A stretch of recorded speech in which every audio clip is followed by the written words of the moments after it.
lo que se ha metido en el medio de toda esta gran discusión y de la pandemia ha sido obviamente la política, o por lo menos una parte de la política, que generó una gran discusión a nivel nacional, inclusive la dimos nosotros acá la semana pasada, creo que fue el jueves o el viernes, con este proceso de liberación indiscriminada de detenidos. Bueno, quien salió con los tapones de punta fue el doctor Luis Juez, planteando su posición, que es muy interesante. Está en línea y en contacto con nosotros. ¿Cómo le va, doctor? Buen día. Hola, Lagarto, ¿cómo le va? ¿Cómo está usted?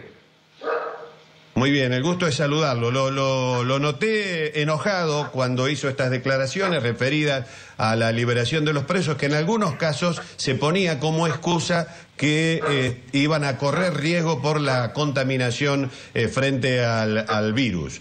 ¿Cuál es su opinión? Me gustaría escucharla nuevamente.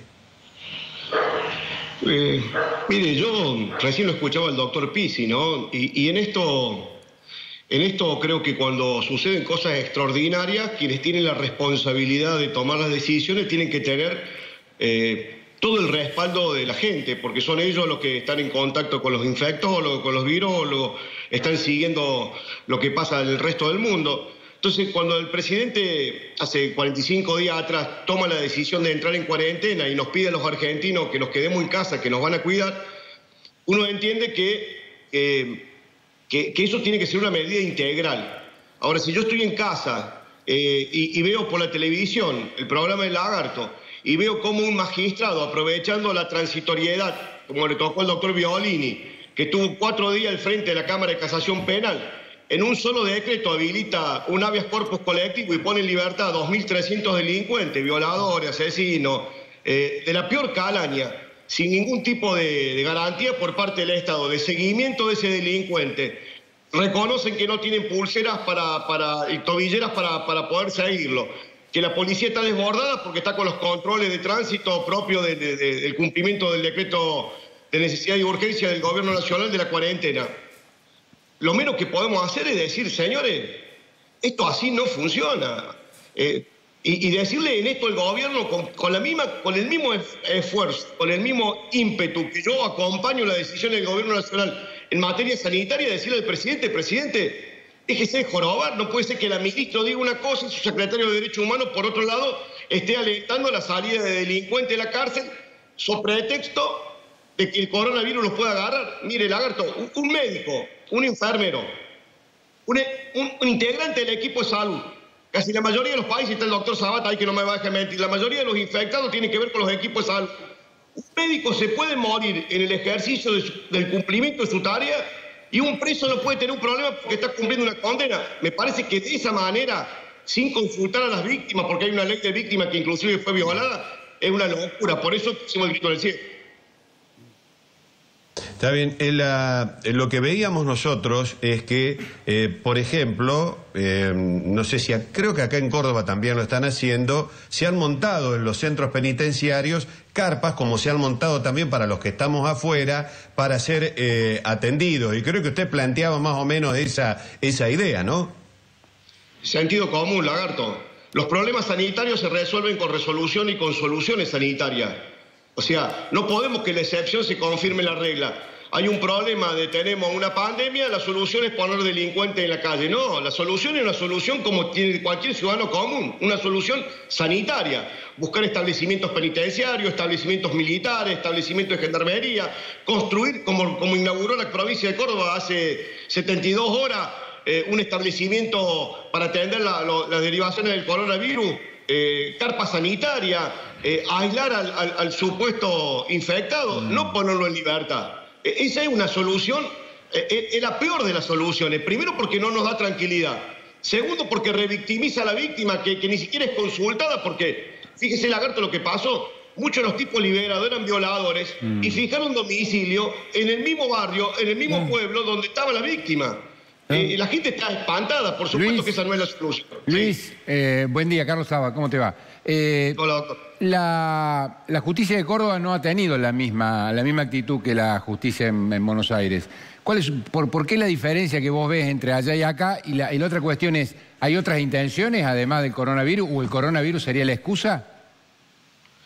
Es cierto, yo soy un duro crítico de la justicia cordobesa, podré criticarla por otras cosas, pero en esto actuó con inteligencia el Tribunal Superior, armó un juzgado particular para el estudio de esta cuestión, lo puso el fiscal Berger a examinar caso por caso y tengo entendido que no deben ser más de 3, 4 situaciones excepcionales producto de la situación particular del detenido con consulta a la víctima y no son delincuentes de esos que generen estrépito.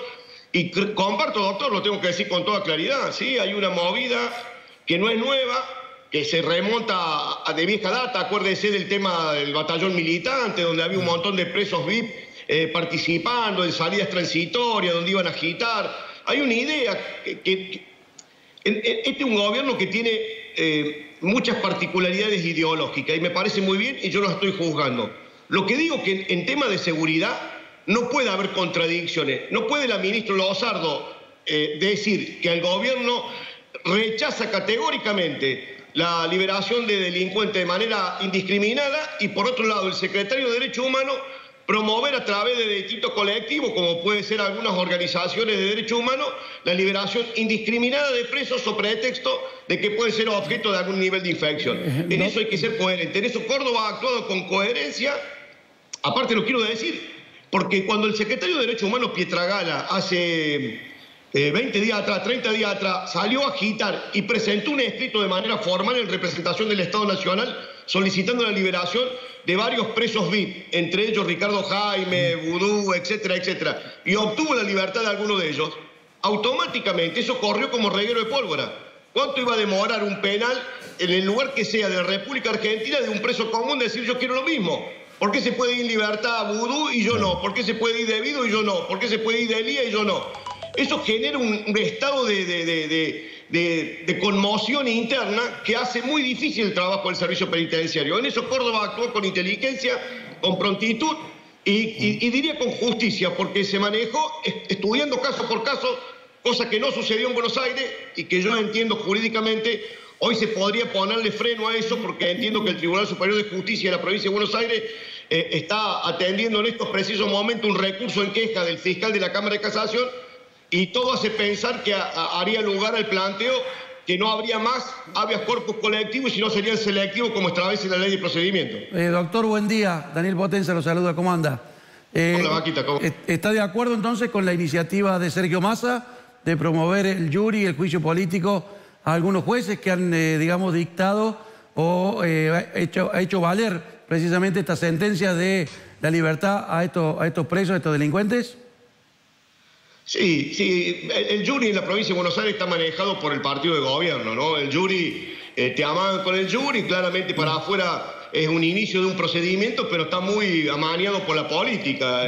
Los jury de enjuiciamiento son mecanismos de destitución que por lo general manejan los partidos que gobiernan en cada una de las jurisdicciones. Lo ideal sería no tener que llegar a ese extremo, porque un jury tiene todo un proceso que va a demorar un montón de cosas. Lo ideal sería que los jueces actuaran con racionalidad. Si nadie le está pidiendo ningún acto excepcional, racionalidad. O sea, un tipo te pide la libertad, examina la conducta, cuánto año tiene, qué patología tiene, qué posibilidad de infectarse tiene, qué delito cometió. Y si estás pensando en darle alguna salida transitoria o alguna libertad vigilada, llama a la víctima, pregúntale, porque la ley dice eso, no es un invento de Luis Juez. La 27372 dice claramente que la víctima debe ser informada de cualquier medida que beneficie la situación de detención del imputado o del condenado. Llamala, preguntale, mire señora, este señor va a recuperar la libertad, le vamos a dar esto, pues tiene este peligro. ¿Usted qué opina? Porque la víctima tiene que ser consultada, ya no es en otra época era una concesión graciosa del magistrado, hoy no, hay una ley que hay que cumplirla. Entiendo que si hiciéramos eso, la gente no tendría el nivel de estrépito, porque cuando uno mira la televisión y ve que delincuentes empiezan a ganar la calle, porque aparte quiero decirlo, Vaquita, la resolución del juez Violini de la semana pasada incluía un habeas corpus colectivo, 2.300 delincuentes, donde había de todo. Pero absolutamente de todo, tipos que no tenían ninguna patología, ni edad para ser considerado factor de riesgo, que no tenían ningún nivel de infección, debo decir, y Dios quiera que, porque también esto es muy cierto, también es muy cierto y el doctor Sabal lo sabe, los lugares de encierro son lugares donde el virus tiene mucha proclividad de funcionar. Los asilos de ancianos, los lugares con personas con capacidades diferentes, los lugares de internación psiquiátrica y, por supuesto, las cárceles. Pero ¿qué más aislado que una cárcel puede haber? Mirá lo que hizo Córdoba. Hace 40 días suspendió las visitas, hay un control exhaustivo, la comida de los presos que llevan los parientes, hoy hay que llevar a un determinado lugar y el servicio penitenciario se encarga de entregarle a los detenidos. Por supuesto que los imputados que están viendo la televisión o están viendo el Lagarto hoy se van a poner locos con lo que estoy diciendo. Pero son medidas sanitarias extremas, en momentos extremos, que la sociedad, está toda la sociedad encerrada dentro de su casa, entonces no es lógico que la primera solución sea poner en libertad a un detenido cuando no reúne las condiciones, ¿no? Ahora, doctor, lo que cuesta entender, tal vez yo le pueda encontrar una explicación a la actitud, tal vez una explicación en la vuelta atrás en la historia para encontrar algún argumento ideológico, pero en la práctica, ¿cuál es el sentido político de liberar a los presos? A ver, genera, me parece, un reclamo en la sociedad, como se ha medido, del 82%, los cacerolazos, pero ¿cuál sería el sentido? Si no retrotraernos en el tiempo para plantar una bandera histórica ya absolutamente superada por la historia misma. Usted lo ha dicho, Lagarto, es de ningún efecto. De ningún efecto, al contrario, si alguien pensaba que con esta idea progresista, tratando de emparentar históricamente la situación con la asunción de Cámpora del 73 y la liberación de presos comunes, lo único que ha generado en la gente un estrépito absoluto, entre los que me incluyo, para no hablar el nombre de otro, que apoyamos las medidas sanitarias del gobierno, sentimos espanto cuando vemos esta decisión. Por eso yo digo que hay lugares, Lagarto, y vos que sos un gran lector de la política, en los que no puede haber contradicciones. En el tema de la seguridad, vos no podés tener un ministro que piense una cosa y un secretario de Derechos Humanos que piense otra, porque uno de los dos está sobrando en la escala, en la pirámide de ejecución de la política. Vos no podés, por un lado, decir el gobierno está en contra y, por otro lado, tener un secretario de Derechos Humanos con distintos colectivos de construcciones que alientan la liberación de presos indiscriminados. Primero porque genera un estado de zozobra en la ciudadanía, claramente rechazando esa medida. Y segundo, hace que los más extremistas piensen locura y empiecen a pensar y a lucubrar cómo están todas inundadas las redes con algunos argumentos que yo no comparto de ninguna manera. Y lo digo con toda sinceridad. He escuchado algunos argumentos donde dicen, no, esto van a salir a construir un colectivo chavista, cubano. No, eso no existe. No, eso también hay que darle tranquilidad a la gente, eso no existe. Lo que sí existe es una flagrante violación a la ley de víctima, un hecho absolutamente aberrante como poner presos que no tienen ninguna situación. Y esto arrancó, Lagarto, pidiendo la liberación de tipos que no tenían ningún nivel de patología como Vudú, como Jaime, como Debido, como creo que Delía podía tener alguna cuestión vinculada con el tema respiratorio, pero el resto entonces genera una reacción muy complicada, pues son tipos que están presos por defraudación calificada contra el Estado Nacional, tipos que se hicieron ricos robándole al Estado y que hoy reciben un privilegio que un ciudadano común preso no tiene. Doctor, ¿cómo evalúa usted la influencia que un hombre importante en la justicia argentina como Eugenio Zaffaroni tiene en este tipo de situaciones? Y lo mejor que podría hacer Zaffaroni es gozar de su jubilación de privilegio, que es monstruosa, y callarse la boca. Lo digo, y me atrevo a hablar de este tema porque son pocos los dirigentes políticos que quieren hablar. Primero porque soy especialista en derecho penal. Segundo porque ejerzo mi profesión hace 30 y pico de años. Tercero porque nadie me puede correr por izquierda diciéndome que yo soy un facho, que lo que quiero no, al contrario. Soy un tipo que me mato cuando tengo que defender a un cliente. Lo que creo que la ley hay que cumplirla sea quien tenga la responsabilidad. Lo de Zaffaroni es un espanto. Y lo digo con todo respeto, a pesar de haber sido un gran lector de Zaffaroni y un tipo que ha intentado muchas veces tratar de que sus fallos, sus pensamientos se aplicaran en causas que yo tenía en los tribunales ordinarios de Córdoba. Pero es un espanto que en este momento de absoluta incertidumbre el tipo esté asusando una situación que a la gente le genera mucha desconfianza y mucho descontento, ¿no? Está bien. Bueno, doctor, le agradezco la gentileza de habernos atendido, le agradecemos su tiempo.